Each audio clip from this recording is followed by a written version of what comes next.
Hello friends, welcome back to cinema explainer. ഇന്ന് നമ്മൾ 2026 പുറത്തിറങ്ങിയ ശേഷ എന്ന ക്രൈം ത്രില്ലർ സിനിമയെ കുറിച്ചിട്ടാണ് നോക്കാൻ പോകുന്നത്. സിനിമയിലേക്ക് കടക്കുന്നതിന് മുമ്പ് ചാനൽ ഇതുവരെ സബ്സ്ക്രൈബ് ചെയ്യാതെയാണ് നിങ്ങൾ വീഡിയോ കാണുന്നതെങ്കിൽ ചാനൽ ഒന്ന് സബ്സ്ക്രൈബ് ചെയ്ത് തൊട്ടടുത്തുള്ള ബെല്ലൈക്കൺ ഒന്ന് അമർത്തിയാൽ ഞങ്ങൾ അപ്ലോഡ് ചെയ്യുന്ന പുതിയ വീഡിയോസ് നിങ്ങൾക്ക് ഇടയിലേക്ക് ഉടനെ തന്നെ എത്തുന്നതായിരിക്കും.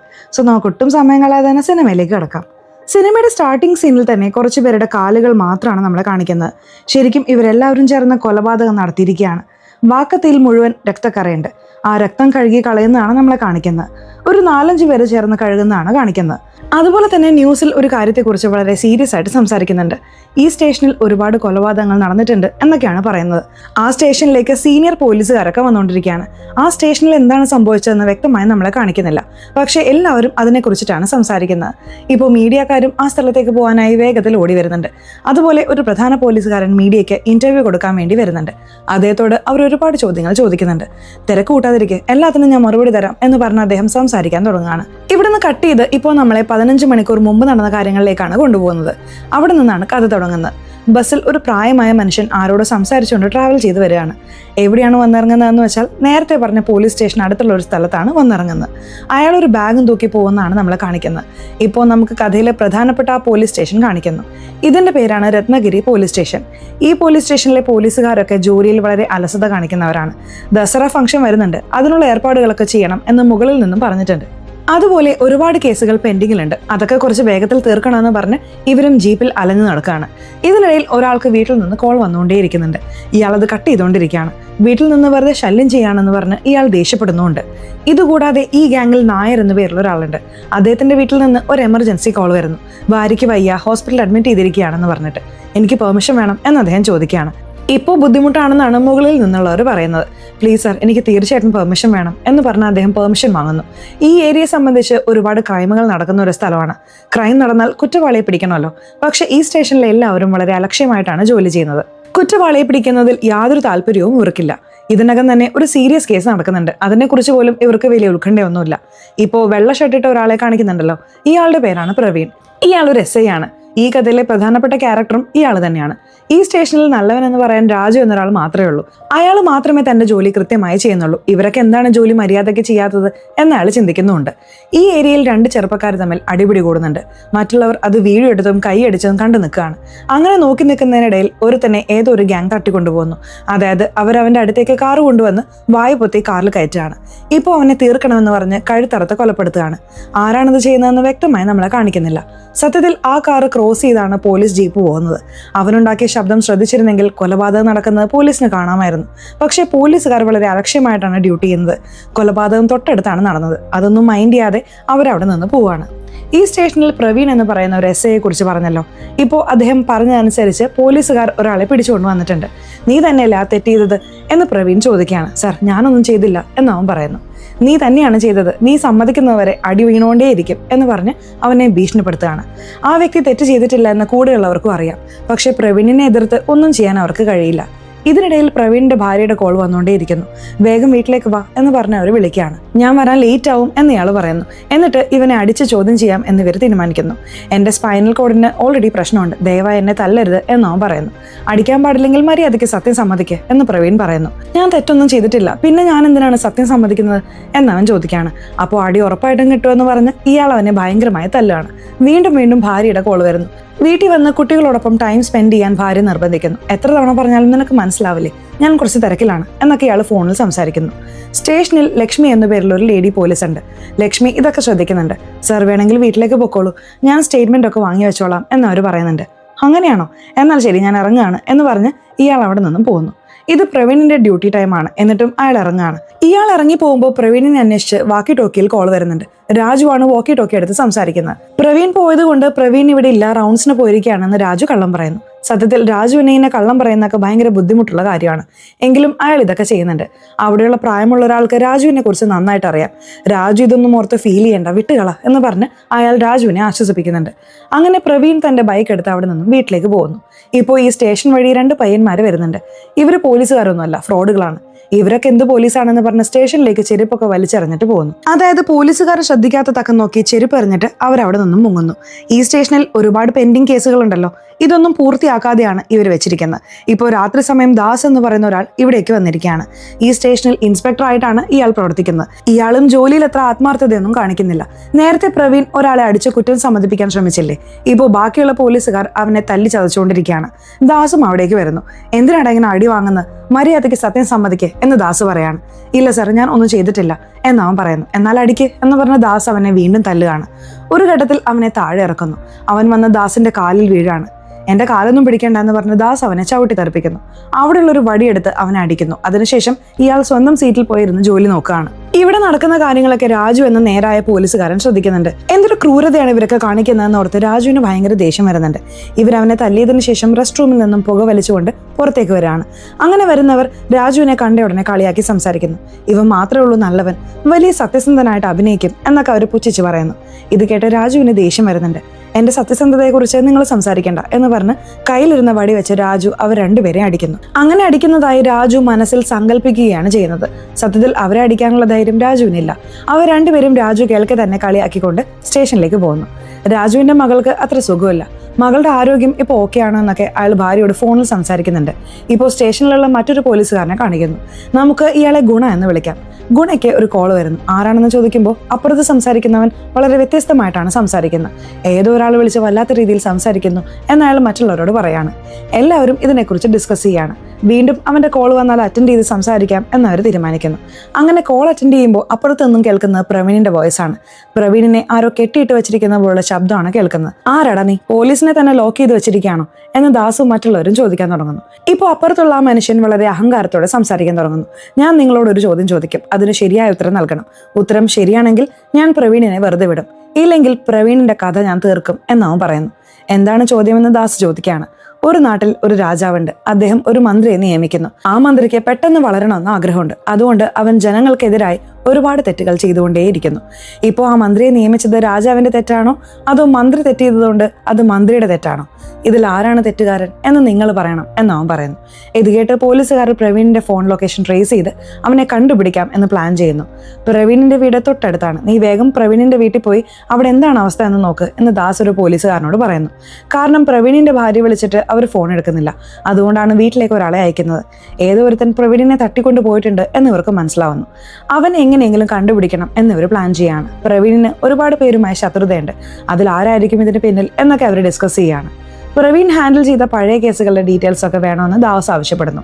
കാരണം ദാസ് ഈ സ്റ്റേഷനിൽ വന്നിട്ട് കുറച്ച് മാസങ്ങളെ ആയിട്ടുള്ളൂ. പ്രവീണിന്റെ ഫോൺ ട്രേസ് ചെയ്യാനുള്ള ശ്രമം തുടരുന്നുണ്ട്. പക്ഷേ ലൊക്കേഷൻ കാണിക്കുന്നില്ല എന്ന് പോലീസുകാർ പറയാണ്. ഇതിനിടയിൽ പ്രവീണിന്റെ വീട്ടിൽ പോയ ആൾ അവിടെ നിന്നും വീഡിയോ എടുത്ത് അയക്കുകയാണ്. പ്രവീണിന്റെ വീട്ടിലെ സാധനങ്ങളൊക്കെ വലിച്ചു വാരിയിട്ടിരിക്കുകയാണ് എന്നയാൾ പറയുന്നു. അപ്പോൾ ഭാര്യയും കുട്ടികളും എവിടെ പോയി? അവർക്കും അപകടം സംഭവിച്ചോ എന്ന് ദാസ് ചിന്തിക്കുന്നു. പ്രവീൺ മുമ്പ് ചെയ്ത കേസുകളെ കുറിച്ച് ദാസ് ചോദിച്ചല്ലോ. പോലീസുകാർ അതിനെക്കുറിച്ച് പറയാണ്. പ്രവീൺ ഒരുപാട് തെറ്റുകൾ ചെയ്തിട്ടുണ്ട്. യഥാർത്ഥ കുറ്റവാളിയുടെ കയ്യിൽ നിന്നും കാശ് വാങ്ങിയിട്ട് നിരപരാധികളെ കേസിൽ കൊടുക്കും. അല്ലെങ്കിൽ യഥാർത്ഥ പ്രതികളെ കണ്ടുപിടിക്കാൻ കഴിഞ്ഞില്ലെങ്കിൽ കേസ് അവസാനിപ്പിക്കാൻ വേണ്ടി ആരെങ്കിലും പിടിച്ച് ടോർച്ചർ ചെയ്ത് കുറ്റം സമ്മതിപ്പിക്കും. അവരെ കേസിൽ പെടുത്തും. അങ്ങനെ ഒരുപാട് തെറ്റുകൾ പ്രവീൺ ചെയ്തിട്ടുണ്ട്. ദാസ് ആണെങ്കിൽ ഈ സ്റ്റേഷനിൽ വന്നിട്ട് കുറച്ച് മാസങ്ങളെ ആയിട്ടുള്ളൂ. ഈ സ്റ്റേഷനിലെ ലക്ഷ്മി എന്ന പോലീസുകാരി പ്രവീണുമായി കുറച്ച് ക്ലോസ് ആണ്. ദാസ് അവരോട് സംസാരിക്കുകയാണ്. പ്രവീണിന് ശത്രുതയുള്ള ആളുകളെ കണ്ടുപിടിച്ച് ചോദ്യം ചെയ്യണം എന്ന് പറയുന്നു. അങ്ങനെ ഒരു പൊളിറ്റീഷ്യനുമായി പ്രവീണിന് പ്രശ്നങ്ങളുണ്ട്. അയാളെ ചോദ്യം ചെയ്യണം എന്ന് അവർ തീരുമാനിക്കുന്നു. പോലീസുകാർ വേഗത്തിൽ പോയി ആ രാഷ്ട്രീയക്കാരനെ ലോക്ക് ചെയ്ത് സ്റ്റേഷനിൽ കൊണ്ടുവരുന്നു. പ്രവീണുമായി നിങ്ങൾക്ക് പ്രശ്നങ്ങൾ ഉണ്ടായിരുന്നല്ലോ, അതുകൊണ്ട് നിങ്ങൾ എന്തെങ്കിലും ചെയ്തിട്ടുണ്ടാവാൻ സാധ്യതയുണ്ടല്ലോ എന്ന് അവർ ചോദിക്കുന്നു. ഞാൻ എന്ത് ചെയ്യാനാണ്, ഞാനൊന്നും ചെയ്തിട്ടില്ല എന്ന് അയാൾ പറയാണ്. മര്യാദയ്ക്ക് സത്യം പറയാൻ ദാസ് അയാളെ ചോദ്യം ചെയ്യുന്നു. അപ്പോഴാണ് വീണ്ടും ഫോൺ വരുന്നത്. അവൻ കൊടുത്ത സമയം കഴിഞ്ഞിരിക്കുകയാണ്. ഞാൻ ചോദിച്ച ചോദ്യത്തിന് നിങ്ങൾ ഉത്തരം പറഞ്ഞില്ല, അതുകൊണ്ട് ഇനി നടക്കാൻ പോകുന്നത് നിങ്ങൾ അനുഭവിച്ചേ തീരൂ എന്നവൻ പറയുന്നു. പക്ഷെ പ്രശ്നം എന്താണെന്ന് വെച്ചാൽ അവൻ ചോദിച്ച ചോദ്യത്തിന് കൃത്യമായൊരു ഉത്തരമില്ല. അത് ആർക്കും പറയാൻ കഴിയില്ല. അവൻ വെറുതെ ഇവരെ കളിപ്പിക്കുകയാണ്. ഇവൻ ആരാണെന്ന് കണ്ടുപിടിക്കണമെന്ന് ദാസ് തീരുമാനിക്കുന്നു. ഞാനല്ലെന്ന് മനസ്സിലായില്ലേ, എന്നെ വിട്ടയക്ക് എന്ന് പൊളിറ്റീഷ്യൻ പറയുന്നു. പക്ഷേ സുരക്ഷാ കാരണങ്ങളാൽ അയാളെ വിടാതെ സെല്ലിൽ അടയ്ക്കാൻ ദാസ് പറയുന്നു. ഇതിനിടയിൽ പോലീസുകാർ പ്രവീണിന്റെ ഫോൺ ട്രേസ് ചെയ്യുന്നുണ്ട്. ഇപ്പോൾ ഫോൺ എവിടെയാണെന്ന് കാണിക്കുന്നു.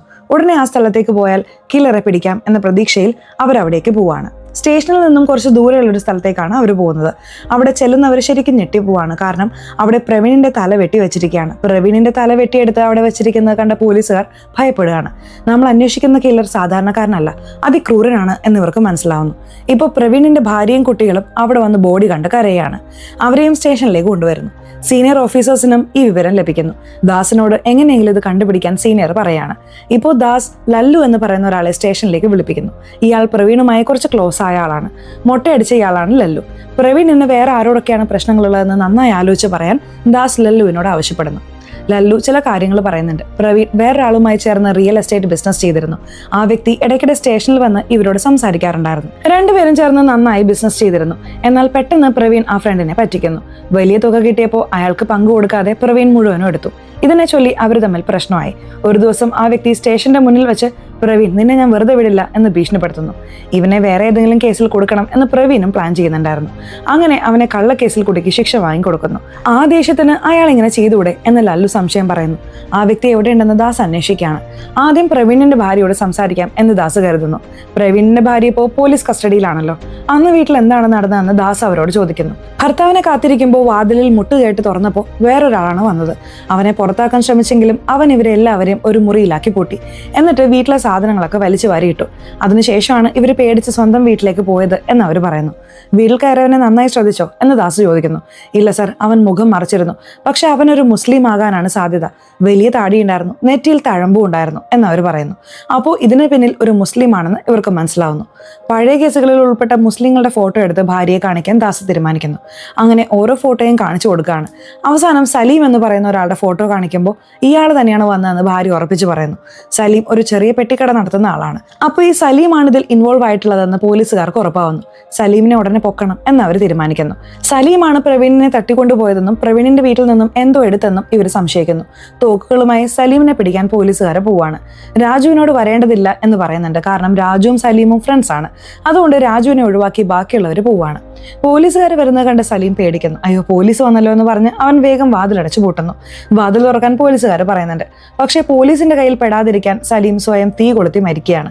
എന്തിനാണ് സലീം ഇങ്ങനെ ചെയ്തതെന്ന് വ്യക്തമാവുന്നില്ല. പോലീസുകാരും ഇത് കണ്ട് ഞെട്ടിപ്പോവാണ്. അവർ ദാസിനെ വിവരം അറിയിക്കുന്നു. അപ്പോഴാണ് വീണ്ടും ആ അജ്ഞാത മനുഷ്യന്റെ കോൾ വരുന്നത്. ആദ്യം ഉത്തരമില്ലാത്ത ഒരു ചോദ്യം ചോദിച്ചതുപോലെ അവൻ രണ്ടാമതും ഒരു ചോദ്യം ചോദിക്കുന്നു. ഇതിനും ഉത്തരവില്ല. ഉത്തരം പറഞ്ഞില്ലെങ്കിൽ ആ ലേഡിയെ ഞാൻ കൊല്ലും എന്ന് അവൻ ഭീഷണിപ്പെടുത്തുന്നു. ഏത് ലേഡിയെ കുറിച്ചാണ് ഇവൻ പറയുന്നതെന്ന് പോലീസുകാർക്ക് മനസ്സിലാവുന്നില്ല. ഒരുപക്ഷെ പ്രവീണിന്റെ ഭാര്യയാണ് ഉദ്ദേശിച്ചതെന്ന് കരുതി അവരവിടെ പോയി നോക്കുന്നു. അവർ സുരക്ഷിതമായി പോലീസ് കസ്റ്റഡിയിൽ തന്നെയുണ്ട്. അപ്പോൾ മിസ്സായത് ആരാണെന്ന് നോക്കുമ്പോൾ പ്രവീണിന്റെ ക്ലോസ് ആയിട്ടുള്ള ലക്ഷ്മി എന്ന ലേഡി പോലീസിനെയാണ് അവൻ തട്ടിക്കൊണ്ടുപോയിരിക്കുന്നതെന്ന് അവർക്ക് മനസ്സിലാവുന്നു. അയ്യോ, ആ പോലീസിനെ അവൻ കൊണ്ടുപോയല്ലോ എന്നോർത്ത് എല്ലാവരും ഞെട്ടിപ്പോവാണ്. കണ്ണാടിയിൽ നോക്കുമ്പോൾ ദാസിന് തന്നെ ഒരു രാജാവായിട്ടാണ് തോന്നുന്നത്. കാരണം അവൻ പറഞ്ഞ രാജാവിന്റെയും മന്ത്രിയുടെയും കഥ ഇയാളെ വല്ലാതെ ബാധിച്ചിട്ടുണ്ട്. പ്രവീണും ലക്ഷ്മിയും കാരണം സലീമിന് എന്തെങ്കിലും പ്രശ്നം ഉണ്ടായിട്ടുണ്ടോ എന്ന് ദാസ് അന്വേഷിക്കുന്നു. സലീമിന്റെ മകന് ഒരു പ്രശ്നം ഉണ്ടായിരുന്നു. ആ പയ്യൻ സ്പോർട്സിൽ ജയിച്ച സന്തോഷം അച്ഛനോടും രാജുവിനോടും പറയുന്നു. സലീമും രാജുവും ഫ്രണ്ട്സ് ആണല്ലോ. ആ സമയത്ത് പ്രവീണിനും ലക്ഷ്മിക്കും ഒരു കേസ് പൂർത്തിയാക്കാൻ കഴിയാതെ വരുന്നു. അപ്പോൾ ഈ സലീമിന്റെ മകനെ ആ കേസിൽ കൊടുക്കാൻ അവർ പ്ലാൻ ചെയ്യുന്നു. ആ പയ്യനാണ് തെറ്റിയതെന്ന് വരുത്തി തീർക്കാൻ അവർ വ്യാജ തെളിവുകൾ ഉണ്ടാക്കുന്നു. ഞാനൊന്നും ചെയ്തിട്ടില്ല എന്ന് ആ പയ്യൻ കെഞ്ചിയിട്ടും അവർ കേട്ടില്ല. അങ്ങനെ ആ പയ്യനെ അവർ കേസിൽ പെടുത്തുന്നു. ഇതുകൊണ്ടായിരിക്കാം അച്ഛനായ സലീം ഇതിൽ ഇൻവോൾവ് ആയത്. ഇപ്പോൾ സലീം മരിച്ചുപോയി. അപ്പോൾ സലീമിനൊപ്പം വേറെ ആരുണ്ടെന്ന് കണ്ടുപിടിക്കണം എന്ന് ദാസ് ചിന്തിക്കുന്നു. ലക്ഷ്മിയുടെ ഫോൺ ട്രേസ് ചെയ്യാൻ അവർക്ക് കഴിയുന്നുണ്ട്. അങ്ങനെ ട്രേസ് ചെയ്തു പോകുമ്പോൾ അവിടെ ലക്ഷ്മിയുടെ തല മാത്രമാണ് ഇരിക്കുന്നത്. പ്രവീണിനെ കൊന്നത് പോലെ ലക്ഷ്മിയെയും കൊന്നിരിക്കുന്നു. ഈ സ്റ്റേഷനിൽ മിക്കവരും കറപ്റ്റഡ് ആണ്.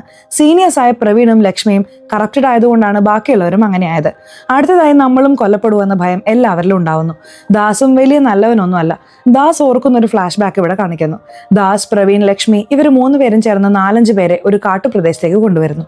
ഇവരെ വേറൊരു കേസിന് വേണ്ടി എൻകൗണ്ടർ ചെയ്ത് കൊല്ലാനാണ് കൊണ്ടുവന്നത്. ഞങ്ങളെ വിട്ടയക്കുന്ന അവർ കെഞ്ചുന്നുണ്ടെങ്കിലും ഇവർ ഓരോരുത്തരെയായി ഷൂട്ട് ചെയ്യുന്നു. അങ്ങനെ ഷൂട്ട് ചെയ്യുന്നതിനിടയിൽ ഇതിലൊരുത്തൻ മാത്രം അവിടെ നിന്നും രക്ഷപ്പെട്ടു ഓടുന്നു. ഞാൻ തിരികെ വന്ന് നിങ്ങളോട് പകരം ചോദിക്കും എന്ന് പറഞ്ഞിട്ടാണ് അവൻ ഓടിപ്പോയത്. ഒരുപക്ഷെ അവനാണോ ഇതൊക്കെ ചെയ്യുന്നത് എന്ന് ദാസിന് സംശയം വരുന്നു. പ്രവീണും ലക്ഷ്മിയും മരിച്ചു. അപ്പോൾ അടുത്ത ടാർഗറ്റ് നമ്മളാണോ എന്ന് ദാസ് ചിന്തിക്കുന്നു. അപ്പോഴാണ് ഹോസ്പിറ്റലിൽ നിന്ന് കോൾ വരുന്നത്. സാർ, ഇവിടെ പവർ കട്ടായി, കുറച്ച് പേര് അകത്തേക്ക് കയറാൻ ശ്രമിക്കുന്നു, പ്ലീസ് സാർ വരൂ എന്ന് അവർ വിളിച്ചു പറയുന്നു. ഇവർ തന്നെ വലിയ പ്രശ്നത്തിലാണ്. അതുകൊണ്ട് അവിടെ ആളുകളെ അയക്കാൻ കഴിയില്ല. നമ്മൾ ആദ്യം സേഫ് ആവണം എന്ന് ദാസ് പറയുന്നു. ഇപ്പോൾ മറ്റൊരു പ്രശ്നം ഇവർക്ക് വരികയാണ്. കുറച്ച് ചെറുപ്പക്കാർ ഈ സ്റ്റേഷൻ ആക്രമിക്കാൻ വരുന്നുണ്ടെന്ന വിവരമാണ് അത്. കാരണം ഇവർ ഒരു പെൺകുട്ടിയുടെ കേസ് പെൻഡിങ് പെൻഡിങ്ങിൽ വെച്ചിരിക്കുകയാണ്. റേപ്പ് ചെയ്യപ്പെട്ട ഒരു കുട്ടിയുടെ കേസാണിത്. ആ പയ്യന്മാരെല്ലാവരും പ്രതിഷേധക്കാരാണ്. അവർ ആസിഡ് ബൾബുകൾ എറിയാനാണ് വരുന്നതെന്ന് വിവരം അറിയുന്നു.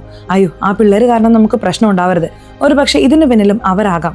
അവർ വരുമ്പോൾ അറ്റാക്ക് ചെയ്യാൻ നമ്മൾ റെഡി ആയിരിക്കണം എന്ന് ദാസ് പറയുന്നു. പോലീസുകാർ തോക്കുകളൊക്കെ എടുത്ത് റെഡിയാവാണ്. പ്രവീണും ലക്ഷ്മിയും വ്യാജമായി പണിത കേസുകളുടെ ലിസ്റ്റ് വേണമെന്ന് ദാസ് മറ്റുള്ള പോലീസ് ഓഫീസറോട് ചോദിക്കുന്നു. അപ്പോൾ രാജു ഫോണിൽ ആരോടോ ചാറ്റ് ചെയ്യുന്നത് ദാസ് ശ്രദ്ധിക്കുന്നു. ഇവനാണ് പുറത്തുള്ളവർക്ക് ഇൻഫർമേഷൻ കൊടുക്കുന്നതെന്ന് ദാസ് സംശയിക്കുന്നു.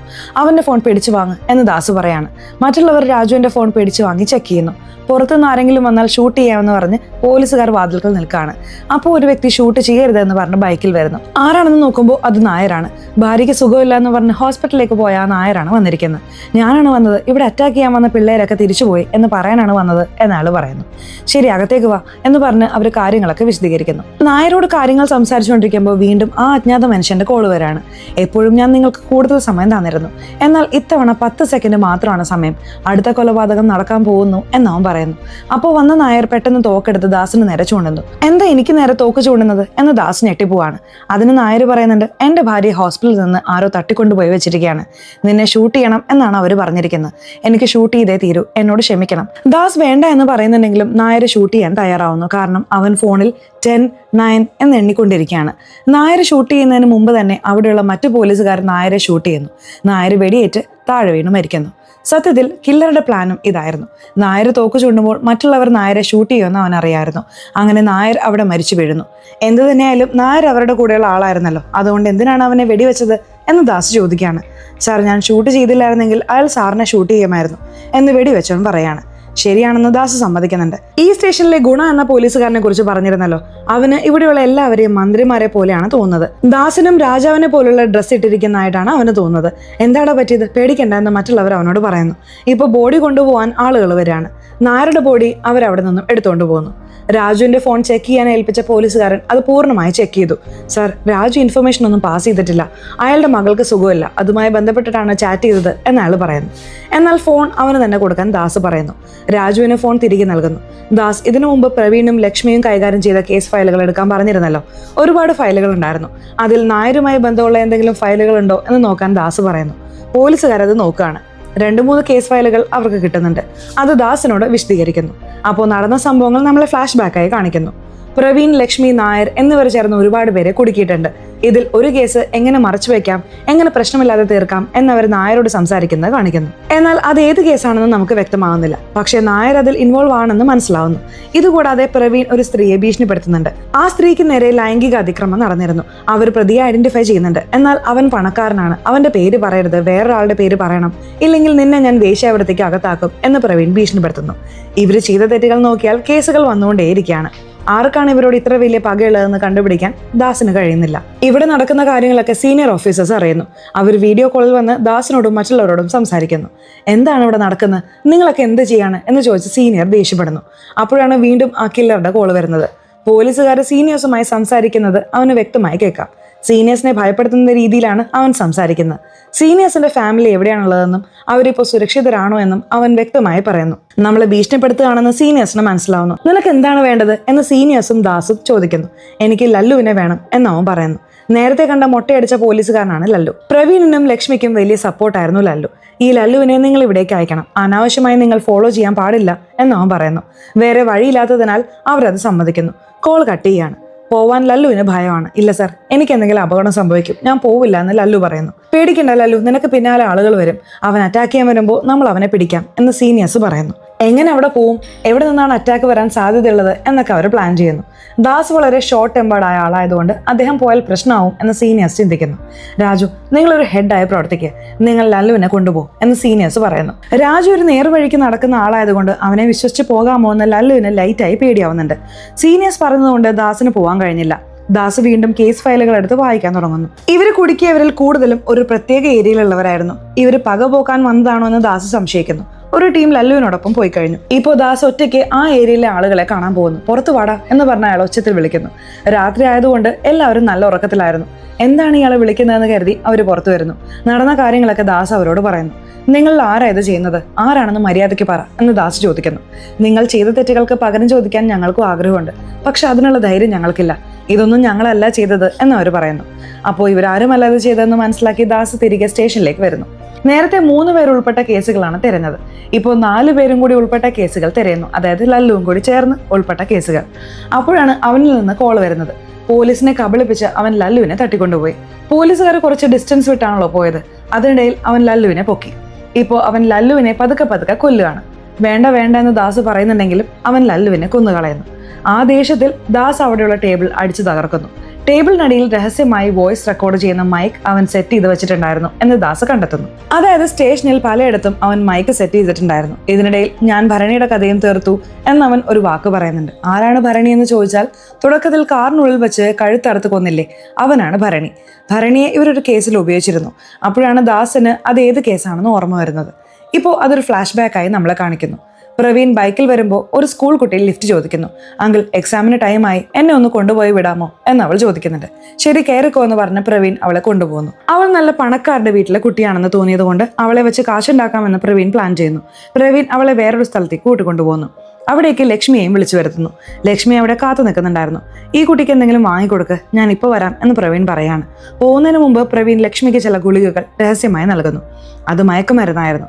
ലക്ഷ്മി ആ കുട്ടിക്ക് കുടിക്കാൻ ഒരു കൂൾ ഡ്രിങ്ക്സ് വാങ്ങിക്കൊടുക്കുന്നു. അതിൽ ആ മരുന്ന് കലർത്തുകയാണ്. ഇവരുടെ പ്ലാൻ എന്താണെന്ന് വെച്ചാൽ ഈ കുട്ടിക്ക് മയക്കുമരുന്ന് കൊടുത്ത് വീഡിയോ എടുത്ത് വീട്ടുകാരെ ഭീഷണിപ്പെടുത്തി കാശ് വാങ്ങാം എന്നതാണ്. അവർ ലല്ലുവിനെയും ദാസിനെയും വിളിച്ചു വരുത്തുന്നു. എല്ലാവരും കൂടി ജീപ്പിൽ പോവാണ്. മയക്കത്തിലായിരുന്ന ആ പെൺകുട്ടി അങ്കിൾ എന്ന് വിളിച്ച് ദാസിനെ ശല്യം ചെയ്തുകൊണ്ടേയിരിക്കുന്നു. നിർത്ത് എന്ന് ദാസ് പറയുന്നുണ്ട്. ഒരു ഘട്ടത്തിൽ ദേഷ്യം വന്ന് ദാസ് അവളെ തള്ളി മാറ്റുന്നു. അപ്പോൾ ആ കുട്ടിയുടെ തല ജീപ്പിലെ ഒരു കമ്പിയിൽ ഇടിക്കുന്നു. ചെവിയിൽ നിന്ന് രക്തം വന്ന് ആ പെൺകുട്ടി അവിടെ വെച്ച് തന്നെ മരിക്കാണ്. അയ്യോ, മരിച്ചുപോയല്ലോ, ഇതെങ്ങനെയെങ്കിലും ഒതുക്കണം എന്നവർ പ്ലാൻ ചെയ്യുന്നു. ഇതിനു വേണ്ടിയിട്ടാണ് അവർ നായരോട് സഹായം ചോദിച്ചത്. ഡോക്ടറെ കണ്ട് എന്തെങ്കിലും ചെയ്യാൻ നായർ ഐഡിയ കൊടുക്കുന്നു. ഇതിനൊരു കള്ളസാക്ഷിയായിട്ടാണ് ഭരണി എന്നൊരുവനെ അവർ സെറ്റ് ചെയ്തത്. അതായത് പെൺകുട്ടി പാലത്തിൽ നിന്ന് ചാടി മരിച്ചു, മയക്കുമരുന്ന് ഉപയോഗിച്ചിരുന്നു എന്ന് വരുത്തി തീർത്ത് കേസ് അവർ അവസാനിപ്പിക്കുന്നു. ആ കേസിൽ ഉൾപ്പെട്ട എല്ലാവരുമാണ് ഇപ്പോൾ കൊല്ലപ്പെടുന്നത്. അടുത്തത് മരിക്കാൻ പോകുന്നത് താനാണെന്ന് ദാസിന് മനസ്സിലാവുന്നുണ്ട്. ആ മരിച്ചുപോയ പെൺകുട്ടിയുടെ മുത്തശ്ശൻ നേരത്തെ ദാസിനെ കൊല്ലാൻ ശ്രമിച്ചിട്ട് ജയിലിലായിരുന്നു. അയാൾ ഇപ്പോഴും സെല്ലിൽ തന്നെയുണ്ട്. ദാസ് വേഗം അയാളുടെ അടുത്തേക്ക് പോയി. എടാ കിഴവ, നീയും നിനക്ക് വേണ്ടപ്പെട്ടവരാണോ ഈ പ്ലാനൊക്കെ ചെയ്യുന്നത്? ആരൊക്കെ ചേർന്നാണ് ഇത് ചെയ്യുന്നത് എന്ന് മര്യാദയ്ക്ക് പറ എന്ന് പറഞ്ഞ അയാളെ ഭയങ്കരമായി തല്ലുന്നു.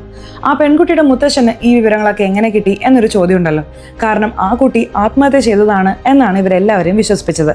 മുത്തശ്ശന് ഇതൊക്കെ എങ്ങനെ മനസ്സിലായി എന്നിപ്പോൾ നമുക്ക് റിവീൽ ചെയ്യുന്നു. സത്യത്തിൽ ആ മുത്തശ്ശനും നേരത്തെ മരിച്ച സലീം ഭായും ഫ്രണ്ട്സ് ആയിരുന്നു. അന്ന് സലീം ഭായ് ആ വഴി പോയപ്പോൾ ഇവർ ചെയ്തതൊക്കെ കണ്ടിരുന്നു. അത് മുത്തശ്ശനോട് പറഞ്ഞിരുന്നു. അതിലൂടെയാണ് മുത്തശ്ശന് കാര്യങ്ങളെല്ലാം മനസ്സിലായത്. ഇപ്പോൾ ദാസ് മുത്തശ്ശനെ തല്ലിക്കൊണ്ടിരിക്കുമ്പോൾ മുത്തശ്ശൻ ഒളിച്ചു വെച്ചിരുന്ന ഒരു തോക്കെടുക്കുന്നു. എന്താ ഇവന്റെ കയ്യിൽ തോക്കോ എന്ന് ദാസ് ഞെട്ടുമ്പോഴേക്കും മുത്തശ്ശൻ ദാസിനെ വെടിവെച്ച് കൊല്ലുന്നു. അങ്ങനെ ദാസിന്റെ കഥയും അവസാനിക്കുന്നു. ഇത് കാണുന്ന മറ്റു പോലീസുകാർ മുത്തശ്ശനെ വെടിവെച്ച് കൊല്ലുന്നു. അങ്ങനെ ദാസ് മരിച്ചു, ആ വലിയ മനുഷ്യൻ മരിച്ചു. ചുരുക്കത്തിൽ ഒരു രാത്രി കൊണ്ട് ആ സ്റ്റേഷനിലെ 5 പേർ കൊല്ലപ്പെട്ടു. ഇതുകൊണ്ടാണ് നേരം വെളുക്കുമ്പോൾ ഈ സംഭവം ഭയങ്കരമായി വൈറലാവുന്നത്. പോലീസ് സ്റ്റേഷനിൽ ഇങ്ങനെ സംഭവിച്ചോ എന്നെല്ലാവരും സംസാരിക്കുന്നു. ഈ 5 പേർക്കും ഹെൽപ്പ് ചെയ്ത ഭരണി എന്ന പയ്യനെയും അവർ തീർത്തിരുന്നല്ലോ. ഇതൊക്കെ ആരാണ് ചെയ്തതെന്ന് മീഡിയക്കാർ പോലീസിനോട് ചോദിക്കുന്നു. അടുത്ത ജില്ലയിൽ CM വരാനിരിക്കുന്നതുകൊണ്ടാണോ ഇത് സംഭവിച്ചത് എന്നൊക്കെ അവർ ചോദിക്കുന്നു. അതിനൊക്കെ അന്വേഷണം നടക്കുന്നുണ്ട്. ആരാണ് ഇതിന് പിന്നിലെന്ന് ഞങ്ങൾ ഉടൻ കണ്ടെത്തും. അതുവരെ അനാവശ്യമായി വ്യാജ വാർത്തകൾ പ്രചരിപ്പിക്കരുത് എന്ന് സീനിയർ പോലീസുകാർ മീഡിയയോട് പറഞ്ഞ് സമാധാനിപ്പിക്കുന്നു. ഇതൊക്കെ ചെയ്ത പ്രധാന വ്യക്തിയെ ഇപ്പോൾ കാണിക്കുകയാണ്. പക്ഷെ അയാളുടെ മുഖം കാണിക്കുന്നില്ല. അയാൾ നടന്നുപോയി ഒരു ബസ്സിൽ കയറുന്നതാണ് കാണിക്കുന്നത്. അതായത് മുത്തശ്ശൻ മാത്രമല്ല ഇത് ചെയ്തത്, മുത്തശ്ശന് സലീം ഹെൽപ്പ് ചെയ്തു. ഇതുകൂടാതെ വേറെയും ചിലർ ഇതിൽ ഉൾപ്പെട്ടിട്ടുണ്ട്. അങ്ങനെ ഉൾപ്പെട്ടവർ സീനിയർ പോലീസിന് ഒരു ലെറ്റർ അയച്ചിട്ടുണ്ട്. ആ ലെറ്ററിനെ കുറിച്ച് സീനിയർ പോലീസ് ഡിസ്കസ് ചെയ്യുന്നു. ആ ലെറ്ററിൽ എഴുതിയിരിക്കുന്നത് അയാൾ വായിക്കുകയാണ്. എല്ലാ കാര്യങ്ങളിലും പ്രൈവറ്റ് ഉണ്ട്, പബ്ലിക് ഉണ്ട്. ഉദാഹരണത്തിന് ബാങ്ക് എടുത്താൽ പ്രൈവറ്റ് ബാങ്കും പബ്ലിക് ബാങ്കും ഉണ്ട്. എന്നാൽ പോലീസ് സ്റ്റേഷനെ സംബന്ധിച്ച് പബ്ലിക് മാത്രമാണുള്ളത്, പ്രൈവറ്റ് ഒന്നും ഒന്നില്ല. അങ്ങനെയാണെങ്കിൽ അവരെത്രമാത്രം സത്യസന്ധമായി പ്രവർത്തിക്കണം. എന്നാൽ അവരങ്ങനെയാണോ ചെയ്യുന്നത്? വളരെ മോശമായിട്ടാണ് അവർ ഡ്യൂട്ടി ചെയ്യുന്നത്. അങ്ങനെയുള്ളവർക്ക് ഒരു പേടി ഉണ്ടാകാനാണ് ഞാനിത് ചെയ്തത്. ഇതാണ് ലെറ്ററിൽ എഴുതിയിരിക്കുന്നത്. അവസാനം വരെ ആരാണ് ഇതിന് പിന്നിലെന്ന് വ്യക്തമായി കാണിക്കുന്നില്ല. പക്ഷെ അവസാനം മരിച്ചുപോയ പെൺകുട്ടിയുടെ കുടുംബത്തിന്റെ ഒരു ഫോട്ടോ കാണിക്കുന്നു. ആ കുടുംബത്തിലെ ചിലർ ചേർന്നാകാം ഇത് ചെയ്തതെന്ന് നമ്മളെ ചിന്തിപ്പിച്ചുകൊണ്ടാണ് ഈ സിനിമയുടെ കഥ അവസാനിക്കുന്നത്. സോ സിനിമ എങ്ങനെയുണ്ടായിരുന്നു? ഇഷ്ടപ്പെട്ടോ? സിനിമയെ കുറിച്ചിട്ടുള്ള നിങ്ങളുടെ അഭിപ്രായങ്ങൾ തീർച്ചയായിട്ടും കമന്റ് ബോക്സിൽ രേഖപ്പെടുത്തണേ. അതുപോലെ ചാനൽ ഇതുവരെ സബ്സ്ക്രൈബ് ചെയ്തിട്ടില്ലെങ്കിൽ ചാനൽ ഒന്ന് സബ്സ്ക്രൈബ് ചെയ്ത് ഈ വീഡിയോ ഇഷ്ടപ്പെട്ടാൽ തീർച്ചയായിട്ടും ഒരു ലൈക്ക് കൂടെ തരാൻ മറക്കല്ലേ. സോ ഇനി അടുത്തൊരു വീഡിയോയിൽ കാണുന്നവരെ ബൈ.